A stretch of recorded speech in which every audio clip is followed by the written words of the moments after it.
ஒப்படா இதான் இது, நீ பாரு சாரு. நான் சாரு. இவன் வேற எதையாவது அனுப்பிச்சுக்கிட்டே இருக்கான். ஆக்டிவ்ல தான் இருக்கான், ஒரு வீடியும் பார்க்க மாட்டானே. வேற ஏதாச்சும் பேசுற மாதிரி அப்படியே கால் பண்ணி கேட்டுருவோம். எதுக்கு கால் பண்றான்? ஹலோ ஹலோ மச்சான், நைட்டு சாப்பிடுங்க, அது வெளில போலாமாடா? போலாம்டா. Hello hello hello hello hello hello. சொல்லு. ஒன்னும் இல்ல மச்சான், நான் வந்து ஒரு ரீல் நடத்திட்டேன், பாத்தியா இல்லையா? செம்ம காமெரா மச்சான், சிரிச்சு வயிறு வலிக்க ஆரம்பிச்சிட்டேன்.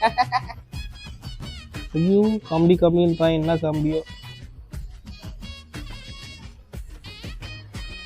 மச்சான் நான் நினைச்ச ரீல பார்த்தேன் மச்சான், செம்ம ஜோக்கா இருந்தது. எதை சொல்ற? நீ எதை சொல்ற? இந்த காவா கிட்ட ஒருத்தர் நந்து போவானே. ஆமா போட்டு